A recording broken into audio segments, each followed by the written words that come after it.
अब हम देखते हैं कि पॉइंट बी का लोकल बेस क्या होगा। तो फिर से हमें नेबरहुड सिस्टम फाइंड करना होगा।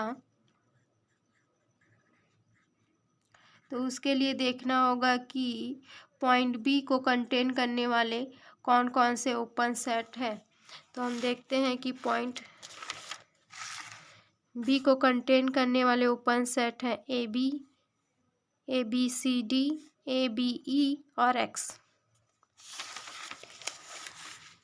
अब हम देखते हैं कि ये ओपन सेट एक्स के कौन कौन से सबसेट में कंटेन करते हैं। तो हम देखते हैं कि ए बी कंटेन करेगा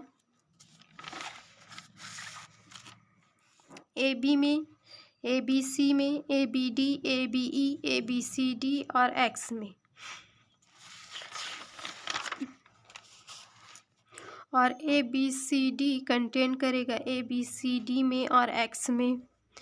ए बी सी कंटेन करेगा ए बी सी में, ए बी सी डी में और एक्स में। और एक्स कंटेन करेगा एक्स में। तो ये सभी इसके नेबरहुड हो जाएंगे। हमने कॉमन पॉइंट को एक ही बार लिखा है। तो ये हमारा नेबरहुड सिस्टम है पॉइंट बी के लिए।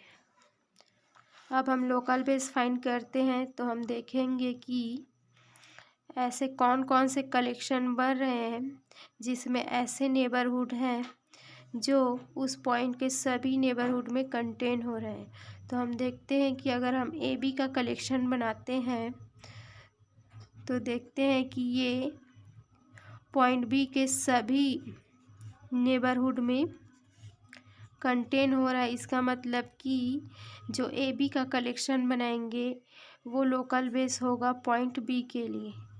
इसी प्रकार से हम देखते हैं कि क्या ये कलेक्शन लोकल बेस है या नहीं।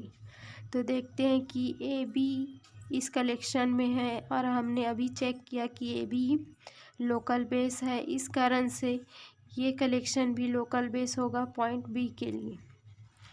अब हम देखते हैं कि क्या ये कलेक्शन लोकल बेस है या नहीं। तो हम देखते हैं कि A B C D neighbourhood A B में, ए बी सी में, A B D, A B E में कंटेन नहीं कर रहा है। इसका मतलब ये हुआ कि ये एक ऐसा नेबरहुड है या ऐसा ओपन सेट है जो उस पॉइंट के सभी नेबरहुड में कंटेन नहीं कर रहा है। इसका मतलब है कि ये लोकल बेस नहीं होगा। इसी प्रकार से हम इस कलेक्शन को देखते हैं। तो अभी हमने चेक किया कि ये लोकल बेस नहीं है और न ही एक्स लोकल बेस होगा, क्योंकि एक्स भी इस पॉइंट के सभी नेबरहुड में कंटेन नहीं कर रहा है। इस कारण से ये भी लोकल बेस नहीं होगा पॉइंट बी का। अब हम देखते हैं कि क्या ये कलेक्शन लोकल बेस है या नहीं। तो हम देखते हैं कि बी पॉइंट बी के सभी नेबरहुड में कंटेन कर रहा है। इसका मतलब ये नहीं कि ये लोकल बेस है, ये लोकल बेस नहीं होगा। इसका रीज़न ये है कि बी हमारा ओपन सेट नहीं है। अगर ये ओपन सेट नहीं है तो ये नेबरहुड भी नहीं होगा। अगर टोपोलॉजी में बी दिया रहता तब हम कहते कि ये ओपन सेट है और ये नेबरहुड भी होता, लेकिन ये टोपोलॉजी में नहीं दिया गया है। इसका मतलब यही है कि ये ओपन सेट नहीं होगा। ओपन सेट नहीं है मतलब कि ये नेबरहुड भी नहीं होगा। इस कारण से ये लोकल बेस नहीं है। अगर ये टोपोलॉजी में दिया होता तो हमारा ए बी लोकल बेस नहीं होता। क्यों? क्योंकि ए बी में कंटेन नहीं करता। इस कारण से हमारा ए बी लोकल बेस नहीं होता और ये वाला कलेक्शन भी हमारा लोकल बेस नहीं होता। इसके और भी लोकल बेस बन सकते हैं, आप बनाकर देख सकते हैं। अब हम देखते हैं कि पॉइंट सी का लोकल बेस क्या होगा। तो लोकल बेस फाइंड करने के लिए हमें पॉइंट सी के सभी नेबरहुड को फाइंड करना होगा। और हम नेबरहुड का डेफिनेशन जानते हैं, जो होता है x belongs to G contain N, जहाँ for all x belongs to set X and N subset of X। तो हम देखते हैं कि पॉइंट C को कंटेन करने वाले कौन कौन से ओपन सेट हैं।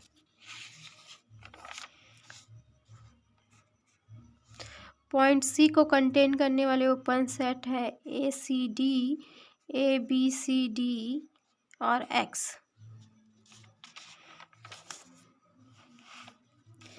ये सभी है पॉइंट C के ओपन सेट। अब हम देखते हैं कि ये सभी ओपन सेट कौन कौन से सबसेट में कंटेन करते हैं।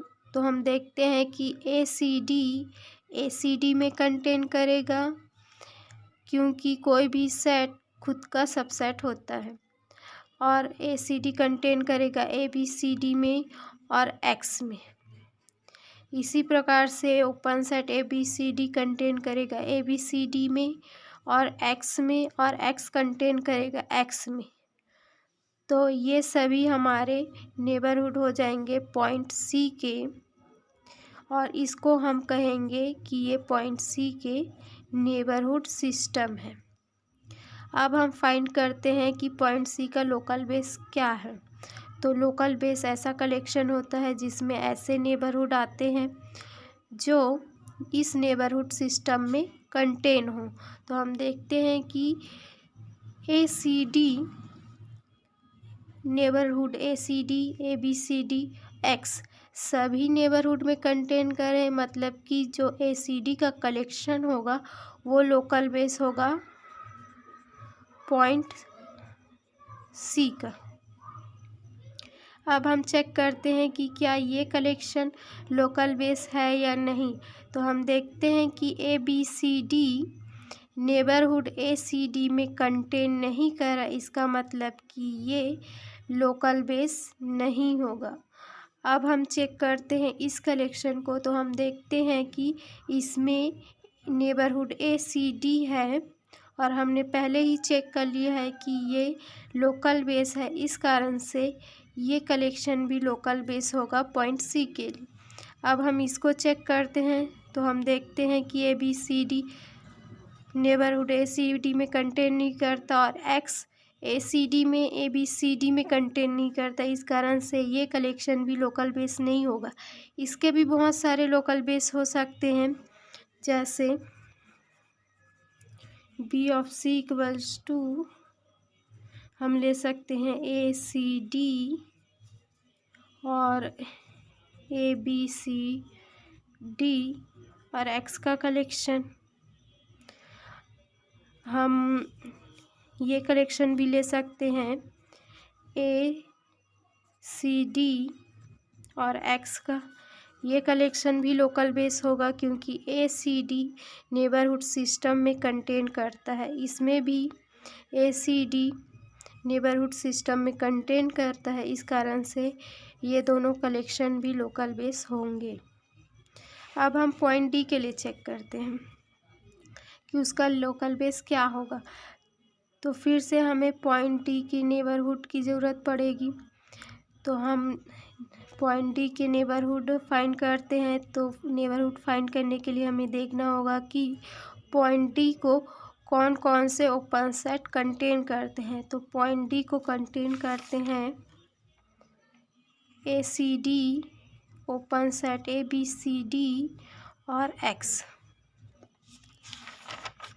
तो हम देखते हैं कि पॉइंट D को कंटेन करने वाले ओपन सेट और C को कंटेन करने वाले ओपन सेट दोनों ही सेम है। तो इसका जो लोकल बेस होगा वो भी वही होगा जो पॉइंट C का लोकल बेस होगा। अब हम पॉइंट D का लोकल बेस फाइंड करते हैं। तो हमें फिर से फाइंड करना होगा कि पॉइंट E के नेबरहुड क्या है। तो हम देखते हैं कि पॉइंट E को कंटेन करने वाले ओपन सेट कौन कौन से हैं। तो पॉइंट E को कंटेन करने वाले ओपन सेट है ABE और X।